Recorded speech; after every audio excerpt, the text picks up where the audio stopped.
कबीर एक मरनते दू मुए, दोए मरनते चार, चार मरनते छे मुए, चार पुरख दुए नार। कबीर कहता एक मरनते दोए मुए, दोए मरनते चार, चार मरनते छे मुए, चार पुरख दोए नार। बुझारत है भी, ਇਹਦਾ मतलब है बकार 6 ने 5 नहीं ਹਨ। ਜਿਹੜੇ ਮਾਰਨੇ ਨੇ ਅਸੀਂ ਬਕਾਰ ਉਹ 6 ਗਣਾਤੇ ਨੇ, ਗਣਾਏ ਜਾਂਦੇ ਨੇ 5, 6ਵਾਂ ਕਿਤੋਂ ਕੱਢ ਲਿਆ? ਅਸਲ 6 ਹੀ ਸੀ, 5 ਦੀਂਦੇ ਤੇ 6ਵਾਂ ਗੁਪਤ ਸੀ। 6ਵੇਂ ਦੇ ਵਿੱਚੋਂ ਤਾਂ ਪੈਦਾ ਹੁੰਦੇ ਸੀ ਬੰਦੇ, ਉਹਦਾ ਨਹੀਂ ਸੀ ਪਤਾ। 5 ਸਾਰੇ ਗਿਣਦੇ ਤੇ 6ਵਾਂ ਛੱਡਿਆ ਹੋਇਆ ਤਾਂ ਵੇਦਾਂ ਵਿੱਚ ਲਿਖਿਆ ਹੋਇਆ, ਇਹਨਾਂ ਨੇ ਛੱਡਤਾ ਸੀ 6ਵਾਂ ਭਰਮ। ਕਿਉਂਕਿ ਭਰਮ ਜੇ ਰੱਖਦੇ, ਭਰਮ ਦਾ ਨਾਸ ਤੱਤ ਗਿਆਨ ਬਿਨਾਂ ਨਹੀਂ ਹੁੰਦਾ। ਜਦ ਤੱਤ ਗਿਆਨ ਇਹਨਾਂ ਨੇ ਛੱਡਣਾ ਸੀ, ਭਰਮੇ ਛੱਡਤਾ। ਭਰਮ ਬਿਮਾਰੀਆਂ ਚੋਂ ਬਾਹਰ ਕੱਢਤਾ। ਭਰਮ ਦਾ ਨਾਸ ਨਹੀਂ ਹੁੰਦਾ ਗੁਰਪ੍ਰਸਾਦ ਬਿਨਾਂ, ਗਿਆਨ ਬਿਨਾਂ। ਭਰਮ ਦਾ ਨਾਸ ਗਿਆਨ ਬਿਨਾਂ ਹੁੰਦਾ ਨਹੀਂ ਹੈ। ਤੇ ਗਿਆਨ ਇਹਨਾਂ ਨੇ ਗਿਆਨ ਤੋਂ ਬਚਣਾ ਸੀ ਪੰਡਤ ਨੇ, ਤੇ ਭਰਮ ਦਾ ਨਾਸ ਕਰਨ ਵਾਲਾ ਭਰਮ ਵਿੱਚੋਂ ਹੀ ਕੱਢਤਾ ਵੀ 5 ਹੁੰਦੇ ਨੇ ਜੀ, 6ਵਾਂ ਹੁੰਦਾ ਹੀ। ਫਿਰ ਇਹਨਾਂ ਦਾ ਇਲਾਜ ਕਿਵੇਂ ਕਰਨਾ? ਇਹਨਾਂ ਦਾ ਇਲਾਜ ਉਹਨਾਂ ਨੰਬਰਵਾਰ ਮਾਰਨ ਦੀ ਗੱਲ ਕਰ ਲਈ। ਪਹਿਲਾਂ ਕਾਮਨਾ ਨੂੰ ਮਾਰੋ, ਜੋਗੀ ਵਾਲ ਨਾ ਗਿਆ ਕਾਮਨਾ, ਉਹ ਕਾਮਨਾ ਹੀ ਮਾਰਦਾ ਜੋਗੀ ਸਮਾਧੀ 'ਚ। ਹਜ਼ਾਰਾਂ ਸਾਲ ਹੋ ਗਏ ਜੋਗੀਆਂ ਨੂੰ ਸਮਾਧੀ 'ਚ, ਕਾਮਨਾ ਹੀ ਨਹੀਂ ਮਰੀ ਇਹਨਾਂ ਤੇ ਇੱਕ ਤੇ। ਉਹਦਾ ਪਹਿਲਾ ਪੜਾਅ 'ਚੋਂ ਨਹੀਂ ਗਾਂ ਕੋਈ ਬਾਹਰ ਨਿਕਲਿਆ। ਪਹਿਲੇ ਦੁਸ਼ਮਣਾਂ ਨੂੰ ਨਹੀਂ ਸਰ ਕਰ ਸਕਿਆ ਤੇ ਅੱਗੇ ਤਾਂ 4 ਖੜੇ ਨੇ। ਇਹਦਾ ਉਹਦਾ ਰਾਹ ਗਲਤ ਸੀ, ਪ੍ਰੋਸੀਜਰ ਗਲਤ ਸੀ। ਇਹ ਨਹੀਂ ਸੀ ਕਰਨਾ ਚਾਹੀਦਾ, ਪਰ ਕਰੀ ਜਾਂਦੇ ਨੇ। ਮੂਰਖ ਨੇ, ਮੂਰਖਾਂ ਦੇ ਘੋਰ ਨੇ, ਮੂਰਖਾਂ ਦੇ ਘੋਰ ਨੇ, ਮਨਮਤੀਏ ਨੇ। ਇਹੀ ਹਟਾਇਆ ਸੀ ਇਹਨਾਂ ਨੂੰ। ਕੌਣ ਪੁੱਛਦਾ ਉਹਨਾਂ ਨੂੰ? ਅਸਲ ਦੇ ਵਿੱਚ ਇਹ ਕਰਨ ਦੇ ਵਿੱਚ ਵੀ ਉਹਨਾਂ ਨੂੰ ਇੱਜ਼ਤ ਮਿਲਦੀ ਹੈ ਸੰਸਾਰ 'ਚ, ਰੋਟੀ ਮਿਲਦੀ ਹੈ। ਜਦ ਰੋਟੀ ਔਰ ਇੱਜ਼ਤ ਵਾਲਾ ਸਵਾਲ ਆ ਜਾਵੇ ਧਰਮ, ਫਿਰ ਉੱਥੇ ਟਿਕ ਜਾਂਦਾ। ਉਹ ਕਹਿੰਦਾ ਗਾਹਾਂ ਲੋੜੇ ਨਹੀਂ ਜਾਣਦੀ। ਫਿਰ ਇਲਾਜ ਬਿਮਾਰੀ ਦਾ ਨਹੀਂ ਰਹਿੰਦਾ, ਸਿਰਫ ਇੱਜ਼ਤ ਦੇ ਸਵਾਲ ਰਹਿ ਜਾਂਦਾ। ਯਾਰ ਸਾਡੇ ਕਿਸੇ ਬੜੇ ਵਡੇਰੇ ਨੇ ਇਹ ਪ੍ਰਥਾ ਚਲਾਈ ਹੈ, ਅਸੀਂ ਇਹ ਪ੍ਰਥਾ ਨਹੀਂ ਛੱਡਣੀ। ਇਹਦੇ ਵਿੱਚ ਚਾਹੇ ਕੁਝ ਮਿਲਦਾ ਚਾਹੇ ਨਹੀਂ ਮਿਲਦਾ, ਇਹ ਇਸ਼ੂ ਬਣ ਜਾਂਦਾ। ਇਹ ਮਨਮਤਾਂ ਦੇ ਇਸ਼ੂ ਇਹੋ ਜਿਹੇ ਨੇ। ਜਿਹੜੀ ਮਤ ਕਿਸੇ ਨੇ ਅਡਾਪਟ ਕਰ ਲਈ, ਉਹ ਧੜਾ ਅਡਾਪਟ ਕਰ ਲਿਆ, ਧੜੇ ਬੰਦੀ ਹੈ। ਅਸੀਂ ਚਾਹੇ ਠੀਕ ਹਾਂ ਚਾਹੇ ਗਲਤ ਹਾਂ। ਜੇ ਅਸੀਂ ਗਲਤ ਹਾਂ, ਤੁਸੀਂ ਵੀ ਤਾਂ ਗਲਤ ਹੋ। ਜੇ ਸਾਡੇ 'ਚ ਗਲਤੀ ਹੈ, ਤੁਹਾਡੇ 'ਚ ਵੀ ਤਾਂ ਗਲਤੀ ਹੈ। ਸਾਰਿਆਂ 'ਚ ਗਲਤੀਆਂ ਨੇ ਅਸਲ 'ਚ। ਦੂਏ ਨੂੰ ਜੇ ਕਹਿੰਦਾ ਉਹ ਉਹਦੀਆਂ ਗਲਤੀਆਂ ਗਲਾਉਂਦਾ, ਉਹਦੀਆਂ ਗਲਾਉਂਦਾ। ਸਾਰਿਆਂ ਦਾ ਅਸਤਿਤਵ ਬਣਿਆ ਹੋਇਆ ਬਰਾਬਰ ਦੇ ਹੀ ਨੇ। ਗੁਰਮਤ ਦੇ ਵਿੱਚ ਗਲਤੀ ਹੈ ਨਹੀਂ ਕੋਈ। ਜਦ ਗੁਰਮਤ ਪ੍ਰਗਟ ਹੁੰਦੀ ਹੈ, ਸਾਰਿਆਂ ਦੀਆਂ ਗਲਤੀਆਂ ਅੱਡੋ ਅੱਡੀ ਦੱਸੀ ਜਾਂਦੀ ਹੈ। ਗੁਰਮਤ ਦੇ ਵਿੱਚ ਕੋਈ ਗਲਤੀ ਕੱਢ ਨਹੀਂ ਸਕਦਾ, ਉਹ ਤੋਂ ਪਰੇਸ਼ਾਨ ਹੋ ਜਾਂਦੇ ਨੇ ਸਾਰੇ ਪਰੇਸ਼ਾਨ ਹੋ ਕੇ ਫਿਰ ਇਹ ਅੰਦਰ ਖਾਤੇ ਗੱਲ ਕਰਕੇ ਗੁਰਮਤ ਦਾ ਵਿਰੋਧ ਕਰਦੇ ਨੇ। ਉਹ ਵਿਰੋਧ ਦਾ ਹੀ ਰਿਜ਼ਲਟ ਆਉਂਦੇ ਨੇ। ਗੁਰਮਤ ਦੇ ਸਾਰੇ ਵਿਰੋਧੀ ਹੁੰਦੇ ਨੇ। ਫਿਰ ਗੁਰਮਤ ਨੂੰ ਢੱਕ ਦਿੰਦੇ ਨੇ, ਗੁਰਮਤ ਦੀ ਫੱਟੀ ਪੋਚ ਦਿੰਦੇ ਨੇ। ਆਪਣੀਆਂ ਮੱਤਾਂ ਇਹਨਾਂ ਦੀਆਂ ਫਿਰ ਜਲਦੀਆਂ ਰਹਿੰਦੀਆਂ। ਇਹ ਕਲੋਟੇ ਨੂੰ ਵੀ ਪਾ ਲੈਂਦੇ ਨੇ ਸਾਰੇ ਮਨਮਤਾਂ ਵਾਲੇ। ਕਿਉਂਕਿ ਜਦ ਕੋਈ ਜ਼ਿਆਦਾ ਤਕੜਾ ਆਦਮੀ ਹੋ ਜਾਂਦਾ ਸਿਆਸਤ ਦੇ ਵਿੱਚ, ਉਹ ਵਿਰੋਧੀ ਪਾਰਟੀਆਂ ਸਾਰੀਆਂ ਇਕੱਠੀਆਂ ਹੋ ਜਾਂਦੀਆਂ। ਸਿਆਸੀ ਹੈ ਨਾ ਇਹ ਗੱਲ।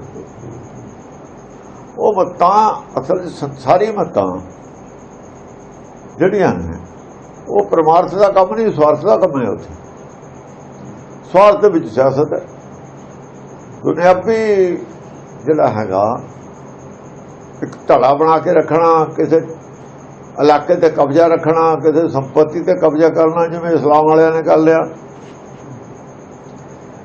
ਇਹ ਰਾਜਵਲ ਨੂੰ ਜਾਂਦੀਆਂ ਸਾਰੀਆਂ ਮੱਤਾਂ ਲੈ ਕੇ ਕਬਜ਼ਾ ਕਰਨ ਦੇ ਬਸ। ਉਹ ਮਨਮਤਾਂ ਦੇ ਵਿੱਚ ਸਾਰੀਆਂ 'ਚ ਇਹੀ ਰਿਹਾ ਹੋਇਆ। ਜਿਹੜੀ ਮਤ ਰਾਜਵਲ ਨੂੰ ਜਾਂਦੀ ਹੈ ਨਾ, ਉਹ ਮਤ 'ਚ ਖੋਟ ਹੁੰਦੀ ਹੈ। ਖੋਟੀ ਮਤ ਹੁੰਦੀ ਹੈ, ਸੱਚੀ ਮਤ ਨਹੀਂ ਹੁੰਦੀ, ਝੂਠੀ ਮਤ ਹੁੰਦੀ ਹੈ। ਕਿਉਂਕਿ ਮਾਇਆ ਜੋ ਹੈ ਸਭ ਝੂਠ ਹੈ। ਕੂੜ ਰਾਜਾ ਕੂੜ ਪ੍ਰਜਾ, ਜਿਹੜੀ ਮਤ ਕੂੜ ਨਾ ਜਾ ਕੇ ਜੁੜਦੀ ਹੈ ਉਹ ਮਤ ਵੀ ਕੂੜੀ ਹੋ ਜਾਂਦੀ ਹੈ। ਜੇ ਕੂੜੇ ਹੁੰਦੀ ਹੈ ਉਹ, ਜੇ ਸੱਚਾਈ ਹੋਵੇ ਤਾਂ ਕੂੜ ਨਾਲ ਜੁੜਨਾ ਮਤਲਬ ਹੀ ਨਹੀਂ। ਜਿਹੜੇ ਰਾਜ ਕਰੇਗਾ ਖਾਲਸਾ ਵਾਲੇ ਨੇ ਉਹਨਾਂ ਨੂੰ ਇਹ ਗੱਲ ਦੀ ਸਮਝ ਨਹੀਂ ਹੈ। ਉਹਨਾਂ ਨੂੰ ਮਤ ਬਾਰੇ ਗਿਆਨ, ਉਹਨਾਂ ਨੂੰ ਤਾਂ ਗਿਆਨ ਹੈ ਕਾਸੇ ਦਾ ਨਹੀਂ, ਗੁਰਬਾਣੀ ਬਾਰੇ ਤਾਂ ਉਹਨੂੰ ਪਤਾ ਹੀ ਊੜੇ ਵਾਲੇ ਦਾ ਵੀ ਨਹੀਂ ਹੈ।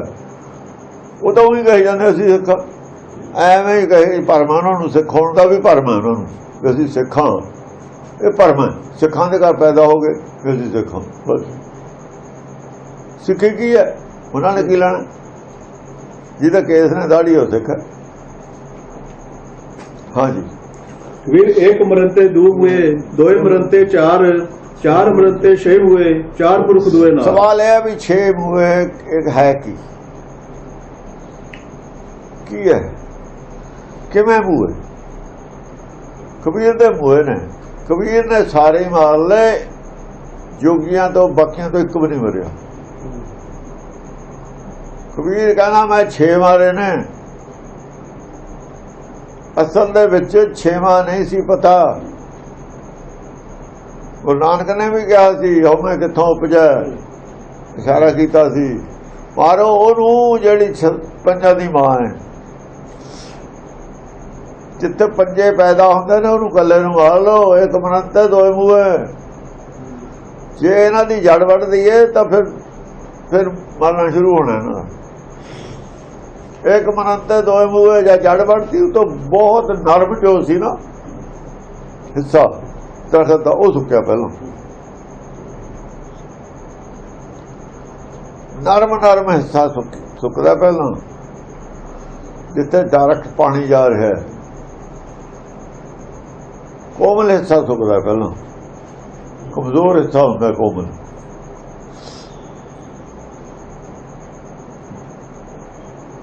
ਪਹਿਲਾਂ ਕੀ ਮਾਰਿਆ? ਪਹਿਲਾਂ ਗੁਰਮਤਿ ਨੇ ਤਾਂ ਕੋ ਭਰਮ ਦਾ ਹੀ ਨਾਸ ਹੋਣਾ ਉਹ ਤਾਂ, ਪਰ ਭਰਮ ਦਾ ਨਾਸ ਬਾਅਦ ਚ ਹੋਣਾ। ਸ਼ੁਰੂ ਕਿੱਥੋਂ ਆਇਆ? ਬਿਮਾਰੀ ਕਿਵੇਂ ਸ਼ੁਰੂ ਹੋਈ ਸੀ?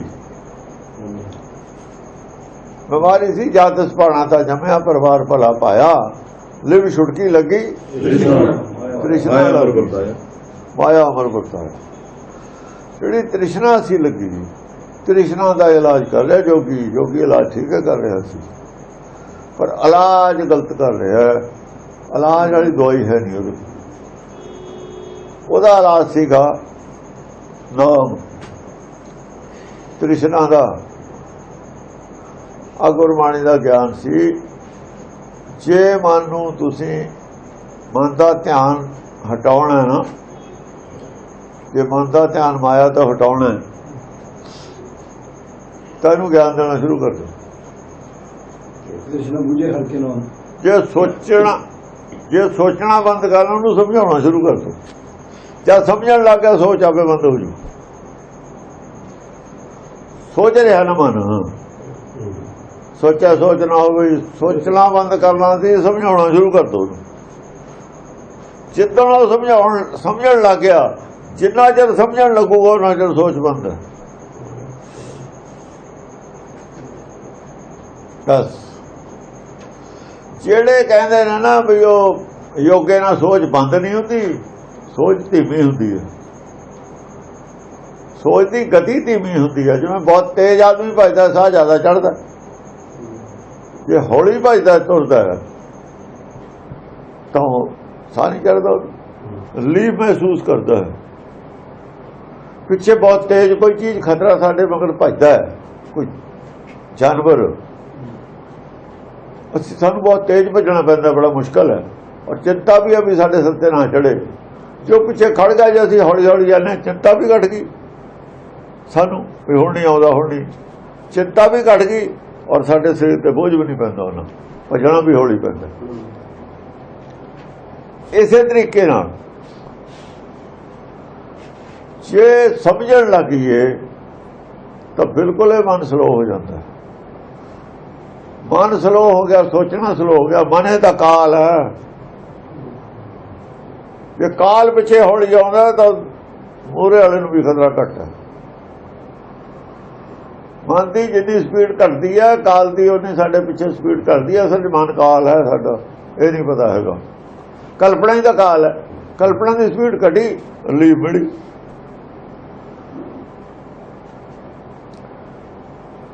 ਜਦੋਂ ਬੰਦ ਹੋ ਗਿਆ ਸਮਝਣ ਵੇਲੇ ਬੰਦ ਹੋ ਗਿਆ ਫਿਰ ਸ਼ਾਂਤੀ ਆਉਣੀ ਸ਼ੁਰੂ ਹੁੰਦੀ। ਫਿਰ ਪਤਾ ਲੱਗਦਾ ਵੀ ਹਾਂ ਸ਼ਾਂਤੀ ਇਹ ਹੁੰਦੀ ਹੈ ਸਮਝਣ ਵੇਲੇ ਜਦ ਸੋਚ ਬੰਦ ਹੋ ਜਾਂਦੀ। ਸੋਚ ਨਹੀਂ ਬੰਦ ਹੁੰਦੀ ਨੇ। ਸਕੂਲਾਂ ਕਾਲਜਾਂ ਵਿੱਚ ਸੋਚ ਬੰਦ ਹੁੰਦੀ ਹੈ ਪੜ੍ਹਨ ਵੇਲੇ, ਮਾਲਾ ਨਾਲ ਸੋਚ ਬੰਦ ਹੁੰਦੀ ਨਹੀਂ, ਸਮਾਧੀ ਨਾਲ ਸੋਚ ਬੰਦ ਹੁੰਦੀ ਨਹੀਂ, ਪੜ੍ਹਾਈ ਨਾਲ ਸੋਚ ਬੰਦ ਹੁੰਦੀ ਹੈ। ਇਸ ਕਰਕੇ ਗੁਰਮਤਿ ਦੀ ਪੜ੍ਹਾਈ ਹੈ, ਵਿਸ਼ਾਇਕ ਪੜ੍ਹਾਈ ਹੈ। ਸੋਚ ਆਪੇ ਬੰਦ ਹੋ ਜਾਂਦੀ ਹੈ। ਜੇ ਸਮਝੂਗਾ ਤਾਂ ਸੋਚੂਗਾ ਨਹੀਂ, ਜੇ ਸੋਚੂਗਾ ਤਾਂ ਸਮਝੂਗਾ ਨਹੀਂ। ਜਿਹੜੇ ਗੁਰਦੁਆਰੇ ਬੈਠ ਕੇ ਸੋਚਦੇ ਨੇ ਜਾਂ ਗੁਰਮਤਿ ਦੀ ਗੱਲ ਸੁਣਨ ਵੇਲੇ ਸੋਚਦੇ ਨੇ, ਉਹ ਸਮਝ ਨਹੀਂ ਸਕਦੇ, ਉਹ ਸੁਣੇ ਨਹੀਂ ਰਹੇ ਹੁੰਦੇ। ਸੋਚਣ ਵਾਲਾ ਸੁਣੇ ਨਹੀਂ ਰਿਹਾ ਹੁੰਦਾ। ਜੇ ਸੁਣ ਰਿਹਾ ਤਾਂ ਸੋਚ ਨਹੀਂ ਰਿਹਾ। ਇਹ ਤਰੀਕਾ ਹੈ। ਗੁਰਮਤ ਨੇ ਦੁਰਮਤ ਮਾਰਤੀ। ਅਸਲ 'ਚ ਦੁਰਮਤ ਵਿੱਚ ਚਾਰਾਂ ਦੇ ਪ੍ਰਾਣ ਨੇ, ਪੰਜਾਂ ਦੇ। ਦੁਰਮਤ ਤੋਂ ਹੀ ਭਰਮ ਪੈਦਾ ਹੁੰਦਾ। ਭਰਮ ਪੈਦਾ ਹੋਣਾ ਹੀ ਬੰਦ ਕਰ ਦੋ। ਜੋ ਭਰਮ ਹੈ ਦੁਰਮਤ ਭਰਮ ਪੈਦਾ ਕਰਦੀ ਹੈ। ਦੁਰਮਤ ਦੀ ਵਜ੍ਹਾ ਨਾਲ ਇਹ ਲੋਭ ਹੈ, ਦੁਰਮਤ ਦੀ ਵਜ੍ਹਾ ਨਾਲ ਇਹ ਕ੍ਰੋਧ ਹੈ, ਦੁਰਮਤ ਦੀ ਵਜ੍ਹਾ ਨਾਲ ਇਹ ਮੋਹ ਹੈ। ਉਹ ਪੈਦਾ ਕਿਹਨੇ ਕੀਤਾ? ਦੁਰਮਤ ਨੇ। ਦੁਰਮਤ ਨਹੀਂ ਮੋਹ ਨੂੰ ਨਾਸ਼ ਕਰਨ ਦਿੰਦੀ। ਮਨੋਕਾਮਨਾ ਪੂਰੀਆਂ ਕਰਦੀ, ਪਾਠ ਪੜਾਉਂਦੀ ਹੈ ਰੋਜ਼ ਦੁਰਮਤ। ਜਿੱਥੇ ਮਨੋਕਾਮਨਾ ਦੀਆਂ ਅਰਦਾਸਾਂ ਹੁੰਦੀਆਂ ਦੁਰਮਤ ਹੈ, ਗੁਰਮਤ ਨਹੀਂ ਹੈ ਉੱਥੇ। ਤੇ ਗੁਰਦਾਨਾ ਜਿਹੀ ਕੁਛ ਹੈ। ਇਸ ਕਰਕੇ ਕਿਸੇ ਦਾ ਭਰਮ ਦਾ ਨਾਸ਼ ਨਹੀਂ ਹੋ ਰਿਹਾ, ਕਿਸੇ ਦਾ ਹੰਕਾਰ ਦਾ ਨਾਸ਼ ਨਹੀਂ ਹੋ ਰਿਹਾ, ਕਿਸੇ ਦਾ ਮੋਹ ਨਹੀਂ ਘਟ ਰਿਹਾ, ਕਿਸੇ ਦਾ ਲੋਭ ਨਹੀਂ ਘਟ ਰਿਹਾ। ਪੜ੍ਹਾਈਓ ਉਲਟੀ ਪੜ੍ਹਨ ਲੱਗੇ। ਦੁਰਮਤ ਦੀ ਜਗ੍ਹਾ ਗੁਰਮਤ ਆ ਗਈ। ਜਦੋਂ ਗੁਰਮਤ ਆ ਗਈ ਗੁਰਮਤ ਦੀ ਜਗ੍ਹਾ, ਉਦੋਂ ਇਹਨਾਂ ਤੇ ਸਪਰੇਅ ਹੋਣ ਲੱਗ ਜੂ ਗੁਰਮਤ ਦੀ। ਗੁਰਮਤ ਸਪਰੇਅ ਕਰਦੀ ਹੈ। ਸਪਰੇਅ ਤਾਂ ਕਰਦੇ ਆ ਗੁਰਮਤ ਭਰਮ ਤੇ, ਗੁਰਮਤ ਦਾ ਗਿਆਨ ਭਰਮ ਤੇ ਸਪਰੇਅ ਕਰਦਾ। ਸਪਰੇਅ ਤਾਂ ਭਰਮ ਤੇ ਹੀ ਹੋ ਰਹੀ ਹੈ, ਪਰ ਕਮਜ਼ੋਰ ਉਹ ਹੋ ਰਹੇ ਨੇ ਜਿੱਥੋਂ ਭਰਮ ਤੋਂ ਜਿਹਨਾਂ ਨੂੰ ਖੁਰਾਕ ਮਿਲਦੀ ਹੈ। ਜ਼ਮੀਨ ਜਿਹੜੀ ਹੈਗੀ ਹੈ, ਜ਼ਮੀਨ ਚੋਂ ਖੁਰਾਕ ਮਿਲਦੀ ਹੈ ਨਾ ਬੂਟਿਆਂ ਨੂੰ। ਇਹ ਜ਼ਮੀਨ ਦਾ ਜਿਹੜਾ ਰਸ ਹੈ ਉਹੀ ਵਿਗਾੜਤਾ। ਉਹਨਾਂ ਦੇ ਅਨੁਕੂਲ ਰਸੇ ਨਾ ਰਿਹਾ, ਉਹਨਾਂ ਨੇ ਆਪੇ ਸੁੱਕ ਜਾਣਾ। ਔਗਣਾਂ ਦੇ ਖਿਲਾਫ ਜਿਹੜੀ ਸਪਰੇਅ ਹੈ, ਗੁਣਾਂ ਦੇ ਹੱਕ ਦਾ ਰਸ ਹੈ ਗੁਰਮਤਿ ਦਾ। ਗੁਰਮਤਿ ਦਾ ਰਸ ਗੁਣਾਂ ਦੇ ਹੱਕ ਦਾ, ਔਗਣਾਂ ਦੇ ਖਿਲਾਫ ਹੈ, ਭਰਮ ਦੇ ਖਿਲਾਫ ਹੈ, ਗਿਆਨ ਦੇ ਹੱਕ। ਗਿਆਨ ਭਰਮ ਦੇ ਖਿਲਾਫ ਹੈ। ਗੁਰਪ੍ਰਸਾਦ, ਜਦ ਗੁਰਪ੍ਰਸਾਦ ਦੀ ਸਪਰੇਅ ਹੋਊਗੀ ਗੁਰਬਾਣੀ ਚੋਂ, ਭਰਮ ਦਾ ਆਪੇ ਹੀ ਨਾਸ ਹੋਊਗਾ। ਗੁਰਮਤਿ ਨੇ ਦੁਰਮਤ ਮਾਰ ਲਈ, ਇੱਕ ਮਰ ਗਈ, ਨਾਲ ਮਰ ਗਈ। ਪਰ ਆਪਾਂ 6 ਗਣਨੇ ਨੇ, 6 ਕਿਵੇਂ ਮਰੇ? ਤੇ ਤ੍ਰਿਸ਼ਨਾ ਬੁਝ ਗਈ। ਤ੍ਰਿਸ਼ਨਾ ਬੁਝ ਗਈ ਹਰ ਕੇ ਨਾਮ ਨਾਲ। ਤ੍ਰਿਸ਼ਨਾ ਬਿਰਲੇ ਹੀ ਕੀ ਤ੍ਰਿਸ਼ਨਾ ਬੁਝੇ ਹਰ ਕੇ ਨਾਮ। ਤ੍ਰਿਸ਼ਨਾ ਬੁਝੇ ਹਰ ਕੇ ਨਾਮ। ਹਰ ਕਾ ਨਾਮ ਹੈ ਗੁਰਬਾਣੀ, ਹਰ ਨਾਮ ਸਮਾਇਆ। ਗੁਰਬਾਣੀ ਜੋ ਜਿੰਨਾ ਜੇ ਹਰ ਨਾਮ ਦੀ ਸਪਰੇਅ ਨਹੀਂ ਹੁੰਦੀ, ਤ੍ਰਿਸ਼ਨਾ ਨਹੀਂ ਬੁਝ ਸਕਦੀ। ਦੋ ਔਰਤਾਂ ਨੇ, ਦੁਰਮਤ ਔਰ ਤ੍ਰਿਸ਼ਨਾ, ਦੋ ਔਰਤਾਂ ਨੇ। ਬਾਕੀ ਰਹਿ ਗਏ ਹੁਣ 4, ਹਉਮੈ ਮੋਹ ਔਰ ਭਰਮ ਔਰ ਭੈ। ਹਉਮੈ ਮੋਹ ਭਰਮ ਭੈ। ਹਉਮੈ ਸਰੀਰ ਦੀ ਕਰਕੇ, ਹਉਮੈ ਸਰੀਰ ਮਾਇਆ ਜਾਂ ਆਪਣੀ ਅਕਲ। ਉਧਰ ਅਕਲ ਦੀ ਹਉਮੈ ਹੈ, ਉਧਰ ਸਰੀਰ। ਅਕਲ ਦੀ ਹਉਮੈ ਵੀ ਨਹੀਂ ਰਹਿਣ ਦਿੰਦੀ ਗੁਰਬਾਣੀ। ਜਦ ਸਮਝਣ ਲੱਗਦਾ ਹੈ ਅਕਲ ਮੇਰੀ ਵੱਡੀ ਹੈ, ਇਹ ਨਹੀਂ ਰਹਿਣ ਦਿੰਦੀ, ਇਹ ਭਰਮ ਚਲਿਆ ਜਾਂਦਾ। ਇਹ ਵੀ ਭਰਮ ਹੈ। ਅਕਲ ਮੇਰੀ ਵੱਡੀ ਹੈ, ਇਹ ਵੀ ਭਰਮ ਹੈ, ਇਹ ਵੀ ਦੂਰ ਹੋ ਜਾਂਦਾ। ਇਹ ਭਰਮ ਦੂਰ ਹੋ ਗਿਆ, ਮੇਰੀ ਮਤ ਥੋੜੀ ਰਾਮ ਕਹਿਣ ਲੱਗ ਜਾਂਦਾ। ਤੂੰ ਸਮਰੱਥ ਵੱਡਾ ਮੇਰੀ ਮਤ ਥੋੜੀ ਰਾਮ। ਇਹ ਵੀ ਗੁਰਬਾਣੀ ਨੇ ਪਾਠ ਪੜਾਤਾ, ਉਹ ਵੀ ਚਲੀ ਗਈ। ਅਕਲ ਦੀ ਜਿਹੜੀ ਤੁਹਾਡੀ ਭੁਲੇਖਾ ਸੀ ਮੇਰੀ ਉਹ ਵੱਡੀ ਹੈ, ਇਹ ਵੀ ਚਲੀ ਗਈ।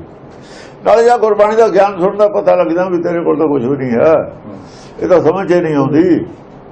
ਇਹ ਵਿਸ਼ਾ ਹੀ ਇਹੋ ਜਿਹਾ, ਆਪਣੀ ਅਕਲ ਦਾ ਭੁਲੇਖਾ ਤਾਂ ਛੇਤੀ ਉਹ ਨਿਕਲ ਜਾਂਦਾ ਜੇ ਸਮਝ ਆ ਜਾਵੇ ਥੋੜਾ ਬਹੁਤਾ। ਹਉਮੈ ਮੋਹ ਦੋਏ, ਹਉਮੈ ਔਰ ਮੋਹ ਪਹਿਲਾਂ ਜਾਂਦਾ ਨੇ। ਸਰੀਰ ਦਾ ਹੀ ਮੋਹ ਹੈ, ਸਰੀਰ ਕਰਕੇ ਹੀ ਅਸੀਂ ਵਿਰੋਧ ਕਰਦੇ ਹਾਂ ਨਾਮ ਦਾ, ਸੱਚ ਦਾ। ਸਾਡੀਆਂ ਲੋੜਾਂ ਨੇ ਨਾ ਸਰੀਰ ਦੀਆਂ, ਉਹਦੇ ਕਰਕੇ ਭਾਣੇ। ਆਪਣਾ ਭਾਣਾ ਕਾਹਦੇ ਵਾਸਤੇ? ਸਰੀਰ ਵਾਸਤੇ। ਆਪਣਾ ਭਾਣਾ ਕਾਹਦੇ? ਸਰੀਰ ਦੀ ਰੱਖਿਆ ਵਾਸਤੇ, ਆਪਣੇ ਬੱਚਿਆਂ ਦੇ ਸਰੀਰ ਦੀ ਰੱਖਿਆ ਵਾਸਤੇ। ਖਾਣ ਨੂੰ ਕਿੱਥੋਂ ਮਿਲੂ, ਕੰਮ ਕਿਵੇਂ ਚੱਲੂ, ਖਰਚਾ ਕਿਵੇਂ ਚੱਲੂ, ਕਾਰਨ ਹੈ ਨਾਮ ਦਾ ਵਿਰੋਧ ਕਰਨ ਦਾ। ਇਹ ਵੀ ਹਟ ਜਾਂਦਾ, ਜੋ ਸਮਝ ਆਉਂਦੀ ਇਹ ਵੀ ਹਟ ਜਾਂਦਾ। ਨਾਨਕ ਚਿੰਤਾ ਮਤ ਕਰੋ, ਚਿੰਤਾ ਤੇ ਸੀ ਹੈ। ਜਦੋਂ ਇਹ ਗੱਲ ਦੀ ਸਮਝ ਆਈ ਉਹ ਵੀ ਛੱਡਤੀ। ਹਉਮੈ ਛੁੱਟ ਗਈ, ਜਿਹੜਾ ਨਾਮ ਦਾ ਵਿਰੋਧ ਹੈ ਛੁੱਟ ਗਿਆ, ਹਉਮੈ ਛੁੱਟ ਗਈ, ਹਉਮੈ ਛੁੱਟ ਗਈ, ਉਹ ਵੀ ਛੁੱਟ ਗਿਆ ਸਰੀਰ ਦਾ। ਬਾਕੀ ਰਹਿ ਗਿਆ ਭਰਮ ਔਰ ਪੈ। ਭਰਮ ਔਰ ਪੈ ਫਿਰ ਔਖਾ। ਹਉਮੈ ਮੋਹ ਛੁੱਟੇ ਤੇ ਮੁਕਤੀ ਤਾਂ ਮਿਲ ਜਾਂਦੀ ਹੈ। ਦੋ ਪਦਾਰਥ ਉਹ ਗਾਹਾਂ ਦੇ ਨੇ, ਫਿਰ ਉਹ ਨਾਮ ਨਾਲ ਸਿੱਧਾ ਜਿਹੜਾ ਤੁਰਕੀ ਬਾਣੀ ਹੈ ਫਿਰ ਉਹਦੇ ਨਾਲ ਜਾਂਦਾ। ਭਰਮ ਔਰ ਪੈ ਉਹਦੇ ਨਾਲ ਜਾਂਦਾ। ਪੈ ਤਾਂ ਬਣਿਆ ਹੋਇਆ ਨਾ, ਪੈ ਕਬੀਰ ਦਾ ਵੀ ਬਣਿਆ ਹੋਇਆ ਅੱਗੇ ਜਾ ਕੇ। ਹਾਂ, ਥਰ ਥਰ ਕੰਪ ਅਜੋ ਇੱਥੇ ਆ ਗਏ, ਥਰ ਥਰ ਕੰਪਦਾ। ਜਦ ਇੱਥੇ ਪਹੁੰਚ ਗਿਆ ਉਹ ਵੀ ਛੱਡਤਾ, ਹਉਮੈ ਵੀ ਛੱਡਤੀ। ਪਰ ਅਜੋ ਜਦ ਹਾਜ਼ਰ ਹੋ ਜਾਣਾ ਪਤਾ ਨਹੀਂ ਕੀ ਕਹਿਣਾ ਉਹਨੇ, ਸਵਾਲ ਕੀ ਕਰਨਾ ਵੀ ਪਿੱਛੇ ਰਹਿ ਜਾਣਾ। ਕਿਆ ਕਰ ਸਕਦੀ? ਪਿਛਲੀਆਂ ਗਲਤੀਆਂ ਦਾ ਨਾ ਕੁਝ ਕਹਿ ਦੇਵੇ ਵੀ ਆਹ ਕੀਤਾ ਤਾਂ ਐ ਕੀਤਾ, ਵਿਰੋਧ ਕੀਤਾ, ਕੀ ਕਹੂ ਕੀ ਨਹੀਂ ਕਹੂ, ਤਾਂ ਬਾਅਦ ਚ ਪਤਾ ਲੱਗਿਆ ਨਾ। ਮੇਰਾ ਗੁਣਾ ਪਕੜਨਾ ਚਤਾਰਿਆ ਕੋਈ, ਉਹ ਤਾਂ ਬਾਅਦ ਚ ਪਤਾ ਲੱਗਿਆ, ਉਹ ਤਾਂ ਬਾਅਦ ਦੇ ਵਿੱਚ ਦੱਸਿਆ ਨਾ, ਉਦੋਂ ਨਹੀਂ ਪਤਾ ਹੈਗਾ ਕੀ ਹੋਊ। ਉਹ ਫਿਰ ਤੁਰਕੀ ਬਾਣੀ ਨਾਲੇ ਜਿਹੜਾ ਸਿੱਧਾ ਨਾਮ ਹੈ। ਇੱਥੇ ਤਾਂ ਮਰਿਆ ਹੋਇਆ, ਹਉਮੈ ਛੱਡੀ ਹੋਈ ਹੈ ਨਾ, ਮੋਹ ਛੱਡਿਆ ਹੋਇਆ, ਮਰਿਆ ਹੋਇਆ। ਚਾਰ ਚੀਜ਼ਾਂ ਮਰਨ ਨਾਲ ਇਹ ਜੀਵਤ ਮ੍ਰਿਤਿਉ ਹੁੰਦਾ। ਜੀਵਤ ਆਇਓ ਮਰਿਆ, ਚਾਰ ਚੀਜ਼ਾਂ ਨੇ ਮਰਨ ਨਾਲ ਆਪੇ ਮਰ ਗਿਆ, ਮਰੇ ਮਰ ਗਿਆ। ਹੁਣ ਨਾਨਕ ਨਾਮ ਮਿਲੇ ਤਾਂ ਜੀਵਾਂ, ਨਾਮ ਮਿਲੂਗਾ। ਨਾਮ ਕੀ ਹੁੰਦਾ ਹੈ ਇਹ ਵੀ ਭਰਮ ਹੈ, ਜੋ ਨਾਮ ਦਾ ਨਹੀਂ ਪਤਾ। ਸੁਣਿਆ ਨਾਮ ਬਾਰੇ, ਮਿਲਿਆ ਤਾਂ ਹੈ ਨਹੀਂ। ਬਸ ਫਿਰ ਇਹ ਜਦੋਂ ਨਾਮ ਮਿਲਦਾ ਜਦੇ ਪਤਾ ਲੱਗਦਾ ਨਾਮ ਕੀ ਹੁੰਦਾ। ਜਿਉਂਦਾ ਕਰ ਦਿੰਦਾ ਜਦੇ ਪਤਾ ਲੱਗਦਾ ਜੀਵਨ ਕੀ ਹੁੰਦਾ।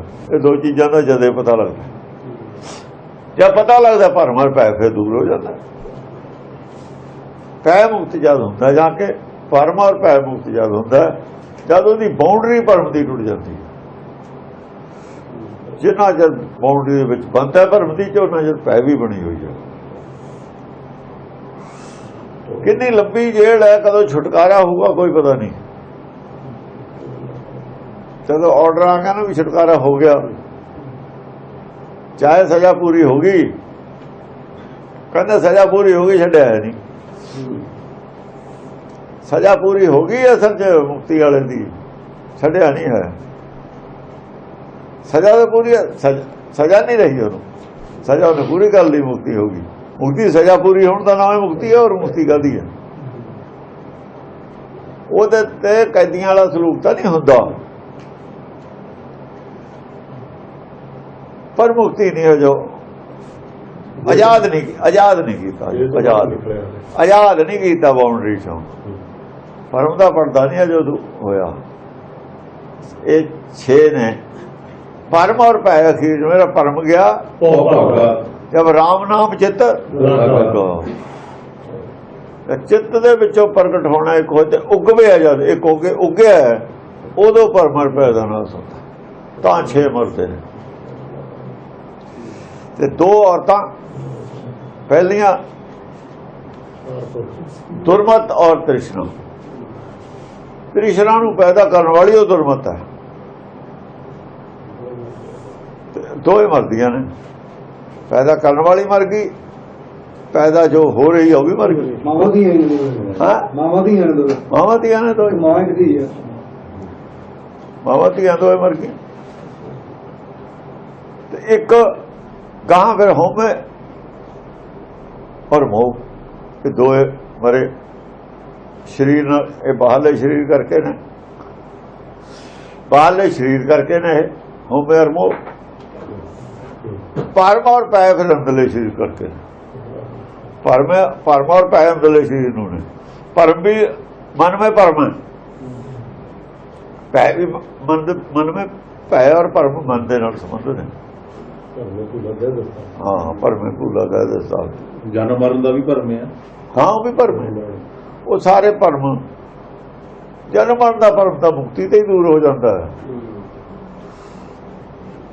ਜਨਮ ਮਰਨ ਦਾ ਭਰਮ ਤਾਂ ਮੁਕਤੀ ਹੋਈ ਹੈ, ਮੁਕਤੀ ਤੇ ਦੂਰ ਹੋ ਜਾਂਦਾ। ਪਰ ਨਾਮ ਕੀ ਹੈ? ਭਰਮ ਬਣਿਆ ਹੋਇਆ। ਨਾਮ ਦੀ ਜਿੰਨਾ ਚਿਰ ਨਾਮ ਸਾਹਮਣੇ ਨਹੀਂ ਆਉਂਦਾ, ਨਾਮ ਬਾਰੇ ਤਾਂ ਭਰਮ ਹੈ।